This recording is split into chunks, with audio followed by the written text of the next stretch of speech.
I've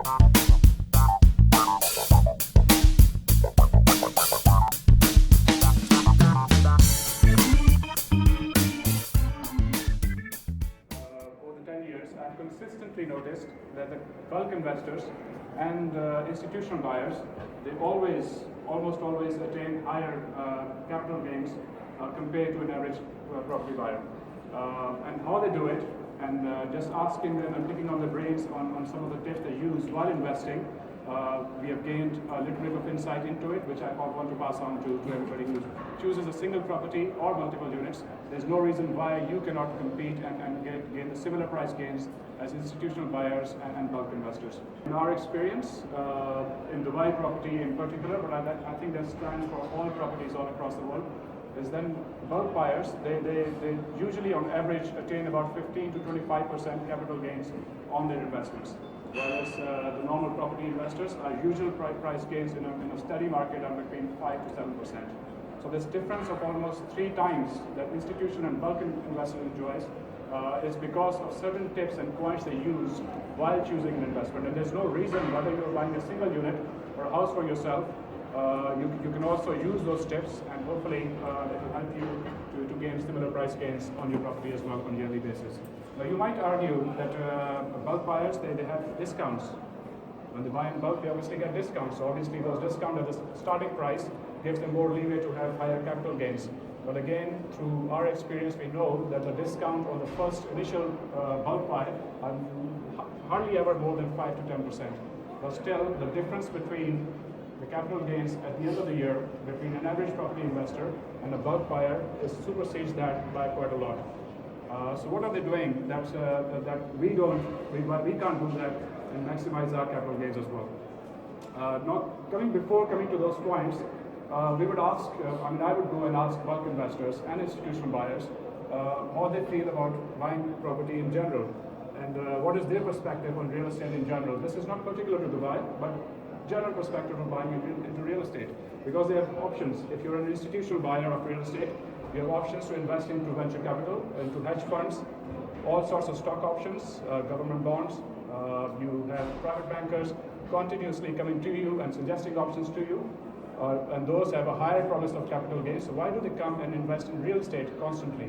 And the first thing I would ask them is why real estate? And the answer that I consistently get back from them is, number one, is diversification of asset base. That's the reason why they buy real estate. And the second, the common answer that we get is to hedge against inflation of the spare cash that they have in bank and put it into property. And now if you ask them that what is the expected return and expected risk of the real estate investment, traditionally from most investors I would hear that their profits are expected are somewhere between the government bonds yield, which is about 4 to 5% a year, and the US stock yield, which is about 15 to 25% a year. So their expected return on a real estate investment on a yearly basis is between 15 to 20% a year. But having said that, we also notice that we consistently make a lot more, 3 or 4 times as much sometimes a year on their investments. If you ask them what are the risks attached with real estate investments, and the number one risk that they tell you always with real estate investments for an institutional buyer is liquidity. Real estate is not as liquid as stocks and bonds and other instruments or financial instruments, which can be liquidated very quickly. Whereas real estate investments, your turnaround time on average for a quick turnover is still a quarter of a year compared to immediate for stocks and bonds sector. And given that risk, and given not a very high expectation of return, why are they confident and why they keep coming back to real estate and keep investing into real estate? What is the confidence in real estate? And this question is always an answer to that is that real estate traditionally has done better. Although the expectation of return is lower, they've always done better with it compared to hedge funds and with venture capital. That's the reason why they keep coming back to real estate. Now, these are the factors that I've asked the institutional buyers and bulk investors, which are particular to Dubai real estate. When they make an investment into Dubai, these are the factors that they look at. Now, that doesn't mean at all when you go and you buy real estate, it feels good to you, it feels the view is nice, you see the layout is nice, it's particular to your need. Those ideas would always be number one. But if you consider these points as well, that the institutional investors are choosing that will help you sort of attain similar returns as they do. So number one thing will always be if the space is usable for you, if the layout is efficient, if the views are nice, if you like the community in general, those will always be number one aspects for you in any case. But also have a look at these aspects that these people use, and because they use these aspects, they are able to attain higher returns on investment. Number one is knowing the actual value versus the perceived value of real estate. Now, to a bulk investor, they will always calculate the actual value of the unit. Whether you're buying an apartment unit in a building, or you're buying a land, or you're buying a house, always look at the land cost proportionate to your unit in the building. The cost of the land already has built in the community facilities, all the amenities and the location into it. So for instance, if the land cost proportionate to your unit, and you can always ask a real estate agent to help you with that because they know the floor area ratio of your unit, will always be able to calculate the cost of the land which is proportionate to your unit only. For instance, if that's £100 per square foot, and you know that the cost of construction in that area for that quality of amenities and the building, which is proportionate to your unit, is another £100 per square foot. So you know that the actual cost is £200 per square foot for that unit. You can add the developer's profit about 25% on that, which gives you £250 per square foot of proportionate value of your unit. Now, if you see that your unit that is being sold is around that value, it will always be a good investment. If you see that's 40, 50, or sometimes up to 100% higher than the actual cost of the land and the building material and developer's profit, then that's the perceived value. The perceived value is created through promotion and advertisements. That doesn't mean that project which is heavily promoted means that it's not a good value. It simply means that the price should reflect the actual cost and the actual amenities, etc. And you should calculate that by the value of the land and the value of the unit of the construction cost. And that's the technique that the bulk investor will always use for all his buys, whether he's buying a single unit or whether he's buying a 50, 80, or a whole building. The second thing is the timing. Now we traditionally, an end user will go to a community, will see the lakes, the community centers, the schools, the facilities, and the parks, all the amenities being built, and associate a value to the property of everything that's around it is finished.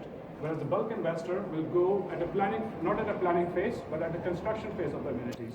So if you see the schools are under construction, if you see the parks are being made now, if you see the shopping mall around is under construction, and all the master communities facilities are being built now, the actual value has not been sort of built into the price as yet. That's the time for an institutional buyer or a bulk investor to get into it, because he's playing on the future. So in 6 months down or 8 months down, when all the facilities and amenities are built up, the parks are done, the schools are done, that's when the real value of the apartment will come on, and there will be a premium over the property always. And in Dubai in particular, there's always new communities, which will always have a new malls coming up, which will always have new schools coming up. So while choosing a community and you want to see purely as an investor, not for yourself, and you want to gain investment gains on it, always time your investment well, and you know that's the when the amenities are under construction, that's always the best time to come and buy. Also, foreknowledge of the major projects and infrastructure and access highways is always useful. Bulk investors will go to RTS, Road and Transport Office, ask them where the metro lines will pass by. They will also always have a lookout on the new infrastructure and the flyovers, the interchanges being made, and see the access of the community they're investing into to the main highways, the connectivity to the airport. All these factors which are being under construction, which are not yet built into the unit price as yet, will reflect later in future when this new access and the infrastructure is finished. They will reflect into your unit, and you'll have a higher price gain as well. Yeah, that's very important. Number 5 is, as soon as you feel that your master community and your surroundings have matured, there's nothing more coming up around it. That means that you've already reached the maximum value of your investment. From that point onwards, your investment will only move proportionate to the market. If the market goes up, your property value will go up. Comes down, your property value will come down. But it will not reflect the future of the further amenities which are not finished yet in your community. So always when the property is mature, your surroundings is mature, that's the time generally to sell the property. And then obviously the developer's reputation is very important. Master developers that have built a reputation by consistently keeping up the master community and the infrastructure of your property, and the upkeep and the service of facilities are up well, those are the ones which will continue to have a reputation and they will always sell well. The ones which doesn't have a great reputation from the past experience of the buildings they've built before, those are the ones to be avoided in future as well. The probable rental returns, obviously that's for everybody to look at. The higher the rental income from the property, the higher it has the potential of price gain. And then always, that's quite important as well, always match the demographic by the unit types. If you see, for example, on the advertisement portals, and you're interested in a residential property, and you see there are 50,000 studio flats advertised as compared to 150,000 one bedrooms and 200,000 two bedrooms, you already see there's a shortage of studios compared to one bedroom and two bedroom. And if you see the demographics of a city like Dubai, you already know that it mostly consists of single people. So choose the right, just see the supply of the unit type and compare it to the demographic of the country, of the state in general, and then choose the right sort of a mix of the both. And lastly, that goes for all of us, whether you're a bulk investor, institutional investor, or a single buyer, is location. Always see a location and location. So these are the factors that I think if we consider as a unit owner, and that doesn't go to say at all that when you're buying a property for yourself, again, your own feel of the property will always come first anyway, because you have to resell it, and what feels good to you will always feel good to the next buyer as well. But if you use these points while choosing an investment, I think they'll help you further in maximizing your capital gains compared to what every property investor, average one, achieves.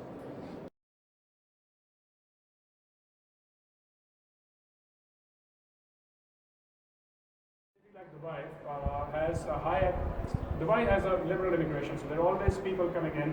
The population is always coming in, so they can relatively manage supply and demand better. You'll always see, because it's perceived as a land of opportunity, which it is as well. You have people all the way from Far East to the Western Europe, the younger people especially, looking for opportunities and moving to Dubai. The reason for that, people speculate and build in advance. And if in advance, they increase the supply in the market. Sometimes demand has to catch up to demand. Demand has to catch up to supply. And during that time, that's the opportunity for the bulk investors to cash on. And especially they see that the real value is better at the time. In 2008 and 2009, when the market has crashed, people were able to buy properties which were actually at a cost below the cost of construction and below the cost of land and construction put together. Whoever had liquidity had purchased at that time and enjoyed 2 to 3 to 4 times profit from that one onwards. But after that, when the market started to get new demand in, speculative construction started again at that point as well. And because of that, the supply was created, and the supply demand is still catching on to the supply. And when it does, it eventually will, because Dubai is a city of opportunity and it's a city of relatively liberal immigration. You can always come in, bring a set of skills, find yourself a work, and find yourself, start a business. People do that all the time, and supply always catches up. And as soon as it does, and the prices will start to increase again for sure.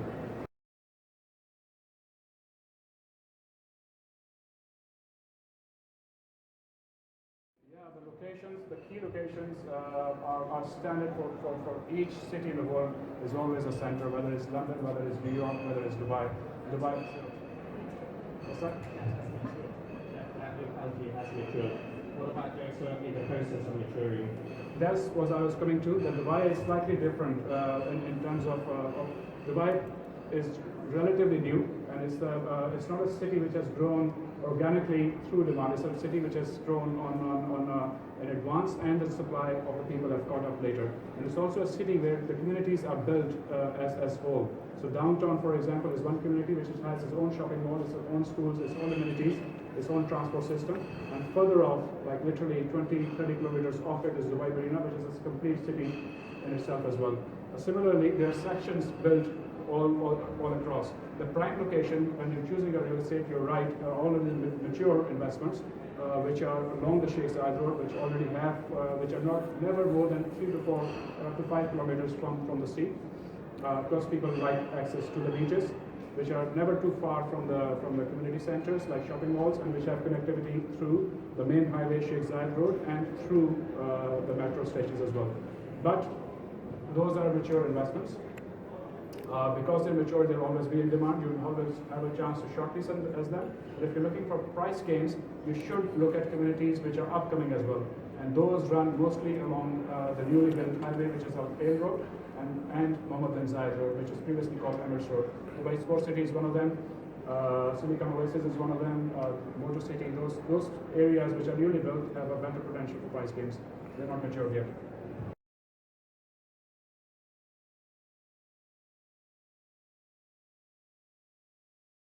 There always will be more younger single people in Dubai. Reason simply for that is that it's one of the few places that has liberal immigration. People like to come there to work. It's easier to come there to work as well. It's also relatively, when you're at a younger age, you're able to try out new places. You're not settled in your life yet. As you get more settled, eventually the demographics change. So Dubai is a city, still a new city, it's an upcoming city. It attracts younger people all the way from Far East to the Western Europe. So that they're always come in to experience a new city and look at opportunities. That's not to say that there are not enough families there. Most people who are in their late 20s to 40s and 50s, those are have families. It's not that that goes for all places alike, but there are many more younger people in Dubai than there are people who are in 30s and 40s. I was going to go through some of the projects that we are doing in Sport City. But I'll just go through that briefly, and if you want more information, you can always come to our stall. All our staff are there and help you with it. We are on D21. We have 4 projects in Dubai Sports City. It's an upcoming area. It has a lot of potential for price gains because it's an upcoming area. And we have ready buildings, which have, you take possession of all those buildings now, and you pay on a payment plan basis. 50% is due now and 50% is due over 2 years. So if you're interested in more information on those projects, please come to our stall. We are on D21.